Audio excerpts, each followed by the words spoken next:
الله تعالى وبركاته. فاتحة. أعوذ بالله من الشيطان الرجيم. بسم الله الرحمن الرحيم. الحمد لله رب العالمين الرحمن الرحيم مالك يوم الدين.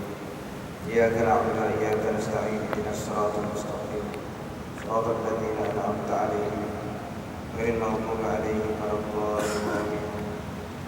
الحمد لله الذي أرسل رسوله بالهدى ودين الحق ليظهره على الدين كله وكفى بالله شهيدا. والصلاة والسلام على هذا النبي الكريم إمام المتقين وقائد الدعاة المجاهدين وعلى آله وأصحابه ومن دعا بدعوته واستنى بسنته وجاهد بجهاده إلى يوم الدين. أما بعد، فإن أشرف الحديث كتاب الله تعالى وخير الهدي هدي محمد صلى الله عليه وسلم وشر الأمور محدثاتها وكل محدثة بدعة وكل بدعة ضلالة وكل ضلالة في النار. سبحانك لا علم لنا إلا ما علمتنا إنك أنت العليم الحكيم. لا حول ولا قوة إلا بالله العلي العظيم. اللهم افتح علينا حكمتك وانشر علينا من خزائن رحمتك يا أرحم الراحمين. رب اشرح لنا صدرنا ويسر لنا أمرنا واحلل عقدة من لساننا يفقهوا قولنا. اللهم لا سهل إلا ما جعلته سهلا وأنت تجعل الحزن إن شئت سهلا. رب يسر ولا تعسر. Alhamdulillah, kita sama-sama kita bersyukur kepada Allah Subhanahu wa taala kerana dengan kudrat dan iradatnya telah mempertemukan kita lagi pada malam ini di dalam siri kuliah Maghrib, dan insya-Allah kita akan sambung lagi pengajian kita di dalam kitab Tanbihul Ghafilin.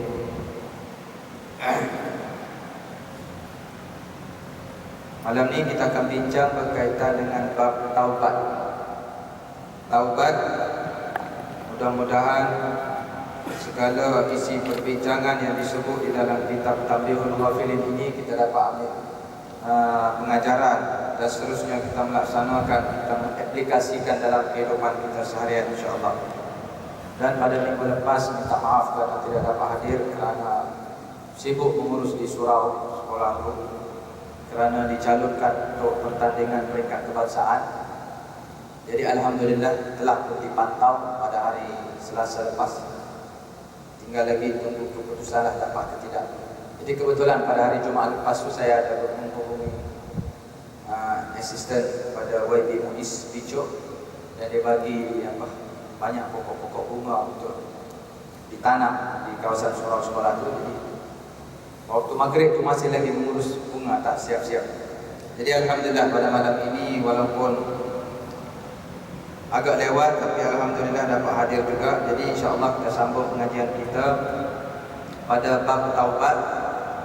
Mungkin kalau 2 minggu lepas kita bincang berkaitan dengan bab hak kedua ibu bapa kepada anak. Jadi pada malam ini tuan-tuan boleh tengoklah bab yang di awal sedikit tu, bab taubat. Kerana tuan-tuan, kita ni saya kira tak kira saya sendiri ataupun tuan-tuan, kita tidak boleh lari daripada melakukan dosa. Kita ni bergelar manusia biasa, kita bukan maksum. Yang digelar maksum itu Nabi, terpelihara daripada melakukan dosa besar ataupun kecil. Jadi bila kita ni bergelar manusia, memang kita tak boleh lari daripada melakukan dosa. Dan ubat untuk menghapuskan dosa ialah dengan bertaubat kepada Allah Subhanahu wa taala. At-taibu minadz-dzambi kaman la dzambala. At-taibu minadz-dzambi, orang yang bertaubat daripada dosa-dosa yang dia lakukan, kaman la dzambala, sepertilah dia tu tidak mempunyai dosa. Jadi saya rasa amat penting untuk kita ambil gerak benda ni, kerana kita tak pasti tuan-tuan bila kita akan dijemput. Saya pada 2 hari lepas dikejutkan dengan kematian kawan rapat saya yang sama-sama belajar di Mesir. Dikejutkan dengan kematian dia kerana terlibat dalam kemalangan jalan raya di Gua Musang.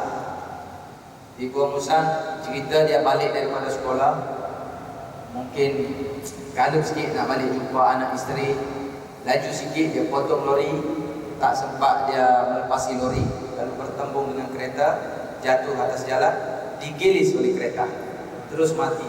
Inna lillahi wa inna ilaihi raji'un. Jadi tuan-tuan, kematian yang begitu kita minta jauhlah kan. Walau bagaimanapun kita tak pasti bila kita dijemput dan bila dalam keadaan macam manakah kematian kita.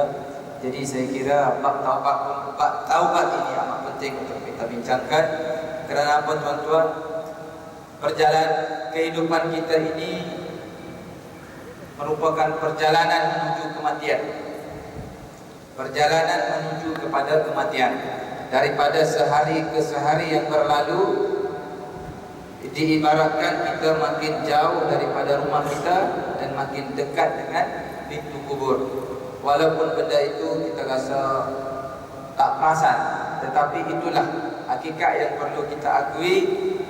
Kehidupan kita ini merupakan suatu perjalanan menuju kepada kematian. Abu Al-Lais As-Samarqandi meriwayatkan dengan sanadnya dari Abdullah bin Ubaid bin Umair berkata, Adam alaihi salam telah berkata, Ya Rabbi, innaka sallamta alayya iblis wa la astati' an amtani'a minhu illa bika. Qala la yuladu laka waladun illa wakkaltu alayhi man yahfazuhu min makri iblis alayhi al-la'na wa min qurana'i su'. Qala ya Rabbi zidni. Qala al-hasanatu bi'ashri amthaliha wa aziduha والسيئة بواحدة وامحوها. قال يا ربي زدني. قال التوبة مقبولة ما دامت الروح في الجسد. قال يا ربي زدني. قال قل يا عبادي الذين أسرفوا على أنفسهم لا تقنطوا من رحمة الله إن الله يغفر الذنوب جميعا إنه هو الغفور الرحيم.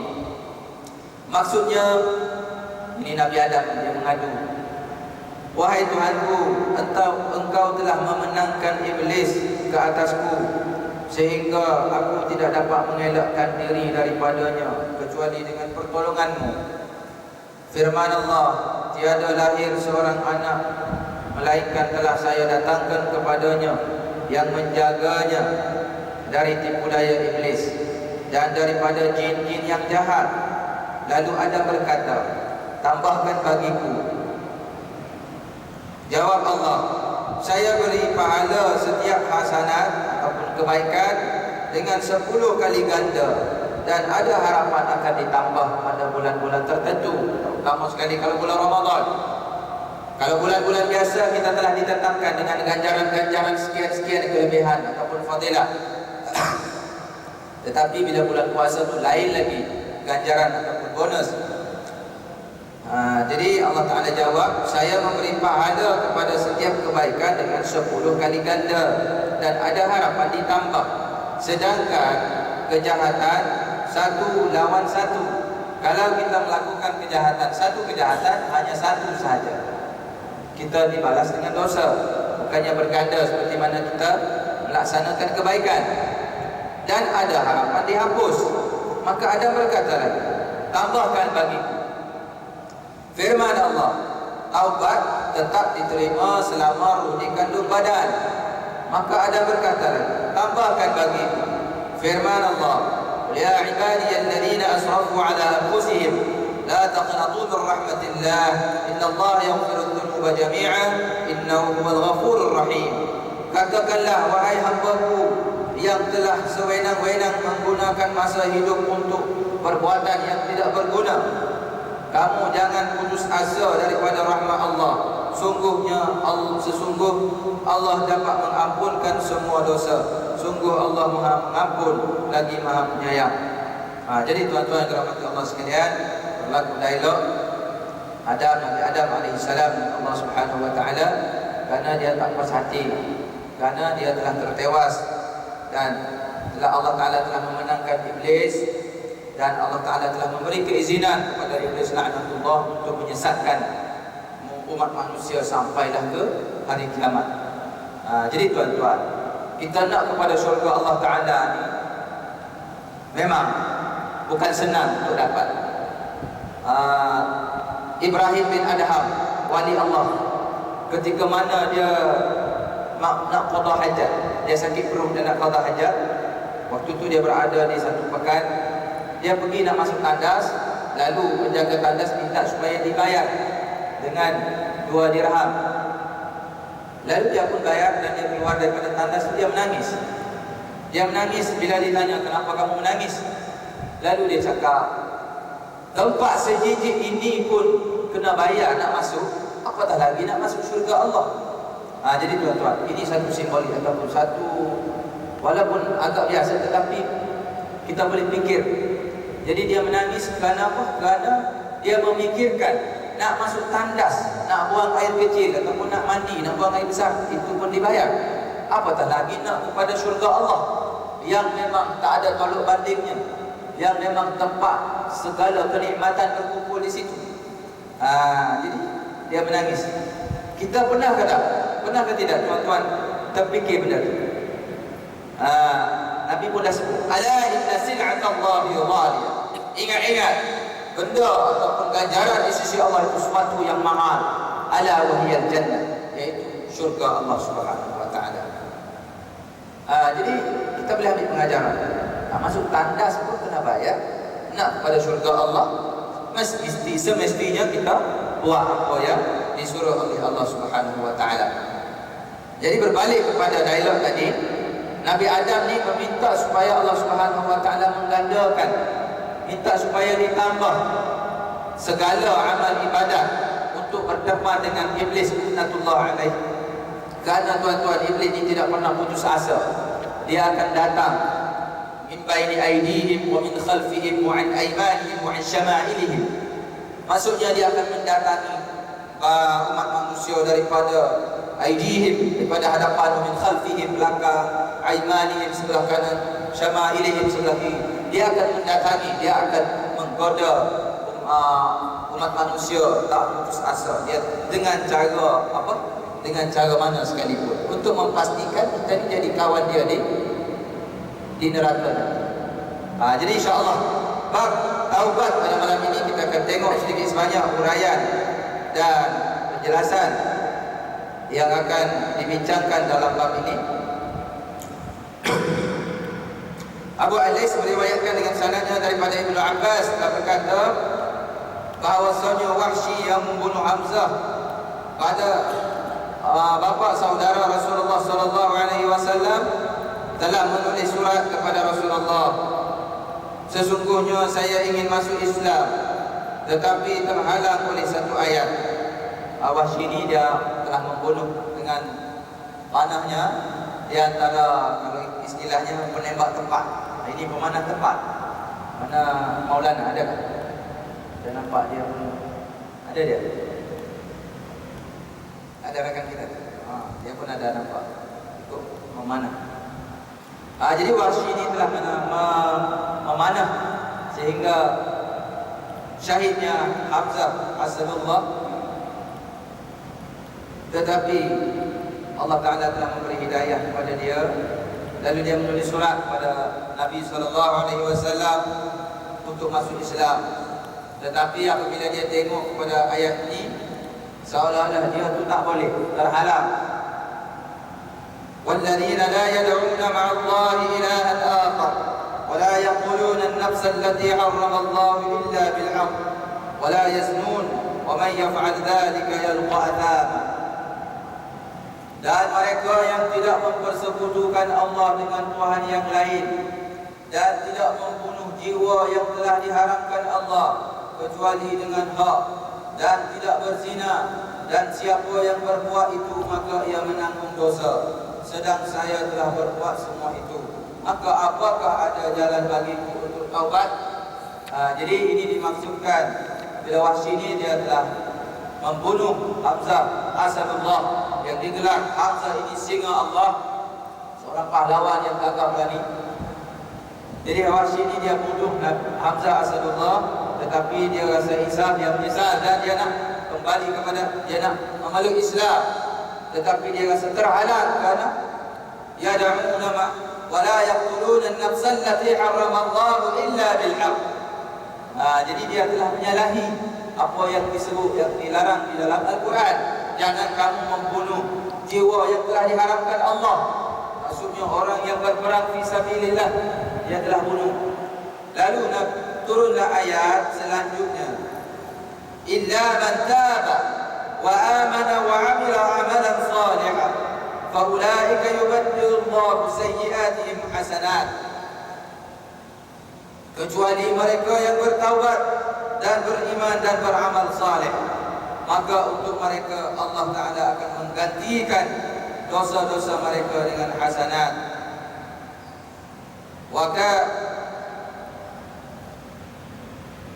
Tergantung ayat dia. Kecuali orang yang bertaubat dan beriman dan beramal saleh, maka untuk mereka Allah Ta'ala akan menggantikan, yubaddilullahu sayyi'atihim hasanat, kejahatan mereka, dosa-dosa yang mereka lakukan, sayyi'at itu keburukan, kejahatan, hasanat dengan kebaikan. Yaitu dengan syarat apa? Man taba, taubat. Taubat yang sebetulnya, bukan taubat. Kalau kami di Kelantan ada istilah taubat sarung golok, lepas taubat buat pulak. Ini bahasa Kelantan. Dia pantun dua kerat. Taubat sarung golok, golok. Nah, musim minggu depan ni nak potong lembu ni. Nah, kena asah siap-siap. Sini panggil apa? Pisau kan? Itu dipanggil golok juga. Yang digunakan untuk potong sapi. Bahasa Bugis panggil apa? Panggil pisau je kami. Pisau tu yang pendek, yang potong sayur di dapur tu. Dia kata taubat sarung golok, lepas taubat buat golok. Jadi kita tak nak gitu. Kita nak bila kita bertaubat ni tuan-tuan, di mana yang disebut oleh Allah Subhanahu wa taala, ya ayyuhalladzina amanu tubu ila Allahi taubatan nasuha. Wahai sekalian orang-orang yang beriman, tubu ila Allah, taubatlah kamu kepada Allah, taubatan nasuha, dengan taubat yang sungguh-sungguh. Jangan lepas taubat pula, tak boleh. Dengan cara apa?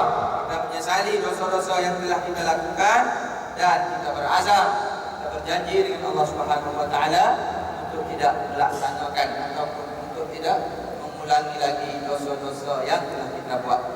Tak kiralah tuan-tuan, saya tukang yang bercakap di sini pun tak terlepas daripada dosa. Tapi kita datang di sini untuk kita bermuhasabah diri kita masing-masing. Kalau kita di rumah kadang-kadang kita terbabas, kadang tertidur. Kalaulah yang jenis makan sebelum maghrib tu kan, pas salat maghrib tidur. Jadi alhamdulillah tuan-tuan ini telah dipilih oleh Allah Subhanahu wa taala untuk menjadi tetamu Allah pada malam ini. Dan insya-Allah sedikit sebanyak perbincangan kita pada malam ini mudah-mudahan boleh memberi satu istifadah, satu faedah, manfaat, dan boleh kita amalkan dalam kehidupan kita. Jadi kita kena ingat, bila kita lakukan dosa tuan-tuan, Allah Ta'ala ni Maha Pengampun. Tinggal lagi kita bertaubat kepada Dia. Wa kana Allahu 'afuwan ghafura. Allah Ta'ala ni Maha Maaf dan Maha mengampuni dosa-dosa hamba. Okey, saya nak bawakan satu kisah di zaman Nabi sallallahu alaihi wasallam. Kisah Sa'labah bin Abdul Rahman Al-Ansari. Dia ni hidup sezaman dengan Nabi sallallahu alaihi wasallam dan dia ni selalu berada di majlis Nabi. Pada satu hari dia telah terlihat aurat seorang wanita. Aurat wanita sedang mandi, bukan bogel pun. Dia mandi, cakap apa, dia pakai pakaian mandi lah. Dia atas ni, dia terlihat wanita sedang mandi. Jadi desakan nafsu dalaman badan dia tu tak mampu untuk menghalang dia supaya tidak berulang kali tengok. Itu kadang-kadang kan, kadang-kadang mungkin kita ada pentafsiran sendiri. Tak tengok rugi, dia tengok dulu maksud taubat. Jadi dia terlihat aurat wanita sedang mandi. Lepas tu berulang sebanyak 2 kali. Dia rasa nak lawan benda tu, tapi terlihat juga menyebabkan dia malu dengan Nabi SAW. Sebab dia ni antara sahabat yang memang jaga betul daripada maksudnya dia memang jaga daripada melakukan dosa-dosa sama ada besar ataupun kecil. Tiba-tiba dia telah digoda oleh syaitan dan dia terlihat pada aurat wanita. Maka dia sangat malu dengan Nabi dan dia bertapuk pergi jauh ke dalam gua, bertapuk selama 40 hari. Jadi pendek cerita, bila sahabat yang lain bertanya di mana Sa'labah, Nabi pun bertanya, dan Nabi hantar beberapa orang untuk mencari Sa'labah. Maka jumpalah dengan Sa'labah dan diminta supaya balik, tak payahlah bertapuk. Maka dia balik jumpa dengan Nabi. Maka Nabi menawarkan, hendakkah kiranya aku bagi satu doa kepadamu untuk memastikan jiwa kamu itu berada dalam tenang, untuk memastikan dosa-dosa kamu itu, dengan harapan Allah Ta'ala mengampunkan dosa kamu. Maka Sa'labah pun bersetuju. Maka Nabi pun memberilah doa yang selalu kita baca pada setiap kali doa selepas solat di dalam surah Al-Baqarah.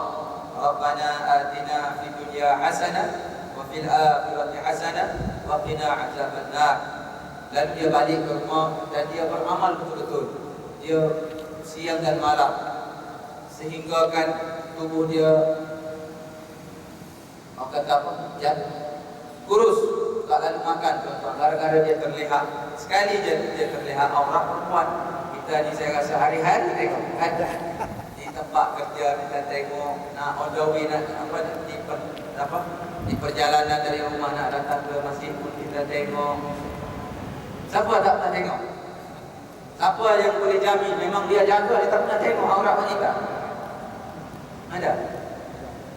Tak payah temperang lah, susah. Kita tak terlepas. Jadi tinggal lagi tuan-tuan, kita bincang tak taubat, insya-Allah kita taubat kepada Allah. Memang yang tidak disengajakan tu mudah-mudahan Allah Taala ampunkan dosa kita. Yang kita sengajakan, yang kita sekali-sekala. Sekarang ini boleh dikatakan majoriti kita pakai smartphone. Smartphone lepas tu ada internet. Di mana aja boleh melayari maklumat di ujung jari. Kalau cari maklumat, alhamdulillah. Takut-takut tengok yang porno, tengok benda-benda yang diharamkan oleh Allah Subhanahu Wa Taala. Itu kita muhasabah bersama. Mungkin kita ada jawapan sendiri. Itulah inilah macam-macam. Banyak sudah dibincangkan oleh ulama-ulama dan Syekh Yusuf Qardawi, Dr. Ali Jum'ah, Mufti Mesir. Banyak dalam fatwa mu'asarah disebut benda ni. Semua mengharapkan, tak dibolehkan. Walaupun ada yang kata suami isteri boleh tengok, nak belajar, banyak lagi buku lain boleh tengok. Alasan itu nak belajar. Saya rasa benda ni otomatik dia pandai tu, tak payahlah tengok. Jadi tuan-tuan, kita ambil kepada cerita Sa'labah tadi. Bukan sengaja pun dia tengok, tetapi bila tengok terasa nak tengok lagi. Menyebabkan berulang 3 kali dia tengok. Tapi malunya dia dengan Nabi, 40 hari dia bertapuk, keluar dia dari persembunyian tu, dan Nabi bagi doa tu, dia balik, dia amalkan. Lalu dalam masa 8 hari dia jatuh sakit, 8 hari dia sakit, dan dia telah dijemput menghadap Allah Subhanahu Wa Taala. Dengan kata lain, dia meninggal dalam keadaan siang malam dia bertaubat kepada Allah Subhanahu Wa Taala. Dan sewaktu pengebumian, sewaktu majlis untuk mengebumikan mengurus mayat dia tu, waktu tu sahabat tengok Nabi berjalan berjinjing dengan ujung kaki, bukan dengan satu kaki penuh tak. Lalu sahabat tanya, kenapa ya Rasulullah? Maka Nabi jawab, ramainya aku nampak malaikat turun mengiringi jenazah Sa'labah bin Abdul Rahman Al-Ansari sewaktu pengebumian jenazah. Jadi tuan-tuan, kita ambil pengajaran. Ini baru satu kali dia buat dosa, tuan-tuan. Kita sebenarnya tak tahulah. Masing-masinglah kita balik nanti kita cuba buat pengiraan berapa dosa yang telah kita buat. Agak-agak balance ke tidak? Banyak yang mana? Faman ya'mal mithqala dzarratin khairan yarah. Buat yang baik walaupun sebesar zarah pun akan masuk pada mizan, akan ditimbang oleh Allah Subhanahu Wa Taala. Faman ya'mal mithqala dzarratin syarran yarah. Buat jahat walaupun sebesar zarah pun dikira oleh Allah Subhanahu Wa Taala. Jadi kepada tuan-tuan, seperti saya sendiri, kita muhasabah, cuba kita tengok balik checklist sepanjang hidup kita ni. Kalau rasa banyak sangat, cepat-cepatlah kita bertaubat. Jangan kita nak tunggu macam-macam alasan kita bagi. Dan sekarang ini di laman sosial tuan-tuan, ada satu artis tu, apabila dia ditanya bilakah dia nak bertudung, dia jawab belum sampai seru, dan dia kata sudah menjadi, Allah Ta'ala sudah takdirkan dia belum lagi nak bertudung. Inilah tuan-tuan bahayanya. Sebab mungkin tuan-tuan yang mengikuti orang kata isu-isu semasa, ada satu ulama muda di Semenanjung sana tu, dia telah mengeluarkan satu statement ataupun kenyataan. Sudah menjadi ketentuan Allah, tak payahlah bising-bising petrol naik 20 sen, sudah ditentukan. Jadi ini kena faham betul-betul. Jangan semua benda kita nak sandar kepada Allah Subhanahu Wa Taala. Kalau tuan-tuan, mungkin ini akan disebut oleh Ustaz Syafi'i dalam pengajian kitab Aqidah Ahli Sunnah wal Jamaah tu, akan disebut macam mana akidah Mu'tazilah, Qadariyah, Jabariyah, banyak macam-macam. Bagaimana akidah-akidah yang menyimpang daripada yang sebenar. Kita ni semua berakidah Ahli Sunnah wal Jamaah, tetapi semua ada dibincang dalam kitab tu yang dibaca oleh Al-Fadhil Ustaz Syafi'i tu. Nanti akan dah sampai bab tu. Dah sampai. Dia bincang Mu'tazilah ni macam mana dia punya pegangan dia, Qadariyah macam mana, Jabariyah macam mana. Dia semua dia sandar kepada Allah Subhanahu Wa Taala. Contohlah, satu hamba Allah ni ditangkap kerana mencuri. Apabila ditanya, dia kata nak buat macam mana, Allah Ta'ala sudah tentukan saya mencuri. Kepala otak dia. Jangan ingat semua benda nak sandar kepada Allah Ta'ala. Sebab tuan-tuan ingat balik cerita yang saya dah sebut di awal kuliah saya tahun lepas lagi. Seorang etis yang datang bertemu dengan Imam Abu Hanifah, dia kata tak adil Allah Ta'ala ni. Kita nak ke kita tak nak ke, dia telah menghidupkan, dia telah menghidupkan kita di dunia, dan dia telah menetapkan kamu ahli syurga, kamu ahli neraka. Allah Ta'ala tidak adil. Sebenarnya salah tuan-tuan. Sebetulnya Allah Ta'ala kirim kita ke dunia ini. Setiap umat yang dikirim ke dunia ini, bukan dia kirim saja-saja. Walaqad ba'athna fi kulli ummatin rasulan. Setiap umat yang diutuskan, Allah Ta'ala hantar rasul. Ani'budullah wa jtanibut taghut, untuk memastikan umat yang dikirim ini ani'budullah, sembah Allah, wa jtanibut taghut, dan menjauhi taghut. Jangan kita nak salahkan kepada takdir. Kita ni tak mahu sebenarnya hidup di dunia ni. Kita tak mahu Allah Ta'ala jadikan kita. Tak payah untuk alasan yang tak masuk akal.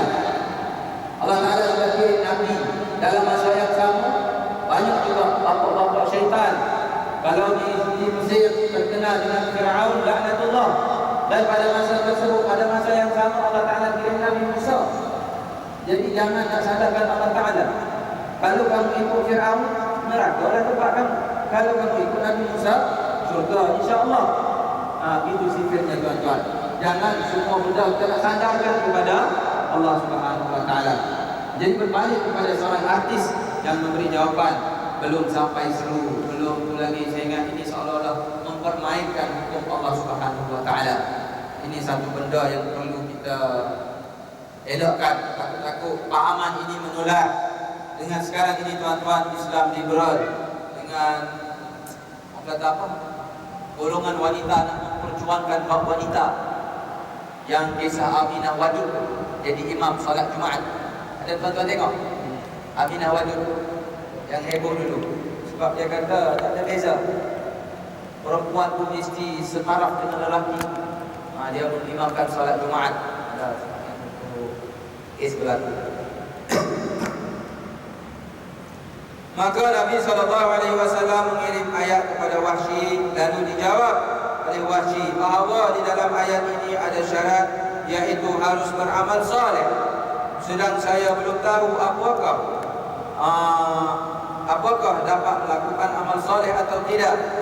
Maka turun lagi ayat, innallaha la yaghfiru an yushraka bihi wa yaghfiru ma duna dzalika liman yasha. Sesungguhnya Allah tidak mengampuni pada sesiapa yang mempersekutukannya, dan mengampuni semua dosa selain syirik bagi siapa yang dikehendaki. mendakinya. Jadi kesimpulannya, dosa Wahsy yang telah membunuh Hamzah Asadullah itu akan diampunkan oleh Allah Subhanahu wa taala dengan syarat taubatan nasuha, taubat yang sungguh-sungguh. Ayat ini telah dikirim kepada Wahsy, maka jawab Wahsy, di dalam ayat ini ada juga syarat, dan saya tidak mengetahui apakah Allah hendak mengampuni saya ataupun tidak. Maka turun lagi ayat seterusnya, qul ya ibadiyalladzina asrafu ala anfusihim la taqnatu min rahmatillah innallaha yaghfiru dzunuba jami'an innahu huwal ghafurur rahim. Tuan-tuan ambil perhatian. Ini kalau tuan-tuan tak perlu tengok kalau tafsir. Kalau tuan-tuan faham secara harfan biharfin pun sudah memberi satu semangat kepada kita untuk kita mengenangi balik dosa-dosa yang telah kita buat, dan kita berazam untuk kita bertaubat sungguh-sungguh kepada Allah Subhanahu wa taala, bagi pastikan dosa-dosa itu diampunkan oleh Allah. Katakanlah wahai hamba-Ku yang telah memboros sewenang-wenang, janganlah kamu berputus asa, berputus harap daripada rahmat Allah. Sesungguhnya Allah akan mengampunkan semua dosa. Sungguh Allah Maha Pengampun lagi Maha Penyayang. Maka dikirim oleh Nabi SAW kepada Wahsy, kerana Wahsy merasa bahawa dalam ayat ini tidak ada syarat, maka ia pergi ke Madinah untuk masuk Islam. Abu Ailais telah meriwayatkan lagi dengan sanadnya daripada Abdullah bin Sufyan, Muhammad bin Abdul Rahman As-Sulaimi telah menulis surat kepadaku. Ayahku menceritakan kepadaku, saya duduk bersama Nabi di Madinah. Lalu ada seorang di antara mereka berkata, saya telah mendengar Rasulullah bersabda, man taba qabla mautihi bi nisfi yawmin taballahu alayhi. Faqultu anta sami'ta hadha min Rasulillah sallallahu alaihi wasallam? Qala na'am. فقال رجل آخر سمعت رسول الله صلى الله عليه وسلم يقول من تاب قبل موته بساعة تاب الله عليه. وقال آخر سمعت رسول الله صلى الله عليه وسلم يقول من تاب قبل الغرغرة تاب الله عليه. Maksudnya, barang siapa yang bertaubat sebelum mati lebih kurang setengah hari, maka Allah akan memaafkan padanya. Lalu sahabat bertanya, benarkah engkau mendengar Rasulullah bersabda sedemikian? Maka jawab sahabat yang lain, ya. Tiba-tiba ada sahabat lain bertanya lagi, maka tiba-tiba ada sahabat lain berkata, saya telah mendengar Rasulullah SAW bersabda, siapa yang bertaubat sebelum matinya sesaat, maka Allah memaafkan baginya.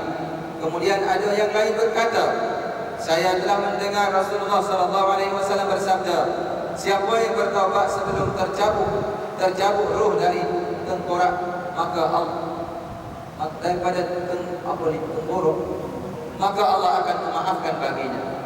Jadi tuan-tuan, kesimpulannya pada hadis yang panjang ini ialah Allah Ta'ala ini Maha menerima taubat. Tinggal lagi jangan sampai kata nyawa berada di halqum. Maksudnya kita hampir sudah dengan waktu nazak, sudah kalau kita nak bertaubat, itu sudah tidak diampunkan oleh Allah.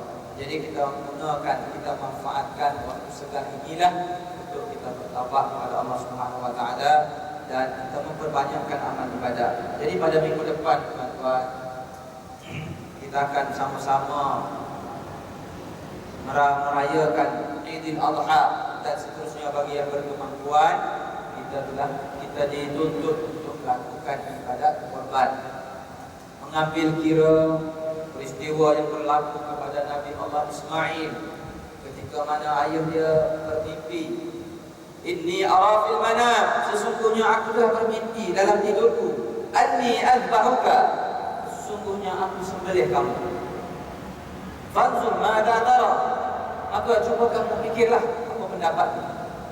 Kalau bapak kita dia bangun pagi dia cakap gitu. Oi, saya ingat tak cukup tanah kita lari. Kan? Bila bapak kita cakap ini apa? Inni ara fil manam anni azbaruka fanzur ma la tara. Apa pendapat? Bapak telah bermimpi semalam aku sembelih. Maka apa jawabnya? Apabila dididik dengan didikan Islam, tuan-tuan. Qala ya abati fa'al ma tu'mar. Wahai bapa, if'al ma tu'mar. Buatlah apa yang disuruh. Satajiduni insyaallah minas sabirin. Mudah-mudahan Allah Taala menggolongkan kita. Satajiduni insyaallah minas sabirin, di kalangan orang-orang yang bersabar.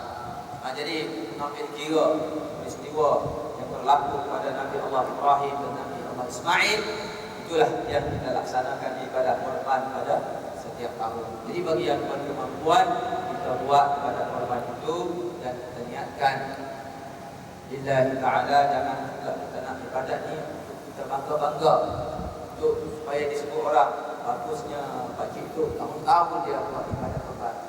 Di SG Kabota berapa ekor? 2 ekor. Jadi alhamdulillah. Sekarang ini saya ingat sekolah-sekolah pun sudah ambil inisiatif untuk melakukan program ibadah Qurban. Tahun tahun 3 ekor. Tahun lepas 10 ekor. Jadi alhamdulillah perkembangan orang semua sudah nampak. Jadi dengan keuangan yang ada, jangan berkira lah. Dan dimaklumkan oleh pembekal sapi. Sapi pun mahal, tuan-tuan. Alasannya sebab petrol naik 20 sen. Jadi sapi naik 200. Ada kawan saya tu dia ambil peranan, bantulah. Dia tolong uruskan lembu di ladang tu. Jadi 2 minggu lepas dia pergi sana, dah buat perjanjian tetap sudah. Mau booking 30 ekor. Sudah tengok saiz lembu dan sudah gambar semua 2,800 satu. Dan dia dah booking 30 ekor. Cikgu tahu juga. Ada booking 30 ekor sampai masa nak pergi ambil 3,400. 600 dikasih naik, tuan-tuan. Inilah masalahnya orang Melayu. Dia tak berpegang kepada janji, tuan-tuan. Kita jangan anggap Allah biarlah menipu. Tapi yang penting aku dapat untung 600 daripada janjian asal. Sebab ada lagi pihak lain yang datang dan menawarkan harga yang lebih tinggi. Dia sanggup merosakkan janji dengan yang pertama gara-gara dia nak dapat untuk 600 setiap ekor. Jadi tuan-tuan darab dengan 30 ekor. Dia dapat senang-senang 18,000. Tetapi tuan-tuan lupakan kita dengan hadis yang Nabi sebut, idza haddatha kadaba wa idza wa'ada akhlafa wa idza tumina khana. Bila bercakap dia bohong, apabila dia berjanji dia khianat ataupun dia mengkiri, dan apabila diberi amanah dia tidak laksanakan. Jadi ini termasuk dalam sifat-sifat munafik. Jadi tidaklah, wal'iyazubillah, mudah-mudahan kita tak termasuk. Biarlah Allah Ta'ala akan ganti dari sudut lain pula. Yang penting kita jangan nak merosakkan janji yang telah dibuat. Bukan dekat daripada tawa turun ke ladang, masuk dalam felda lagi, tiba-tiba boleh. Terima kasih. Jadi tuan-tuan, di samping kita bincang bab taubat, kita tengok juga kaitan dengan isu semasa. Mudah-mudahan dalam keadaan kita cuba buat taubat yang taubatan nasuha. Kita juga berlumba-lumba untuk melakukan amal ibadah. Wasari'u ila maghfiratin min rabbikum. Berlumba-lumbalah kamu ke arah menuju keampunan daripada Tuhan kamu. Kalau kita terbaca kepada sejarah-sejarah tuan-tuan, Nabi SAW Allah Ta'ala sudah jamin dia ni jadi ahli syurga. Tetapi Nabi pun dia sentiasa membacakan istighfar, astaghfirullahalazim al-hayyul qayyum wa atubu ilaih, pagi dan petang. Dan taubat, selalu bertaubat, hari-hari Nabi bertaubat. Itu yang sudah dijanji jadi ahli syurga. Yang jadi persoalan kita ni tuan-tuan, tak tahu lagi ke mana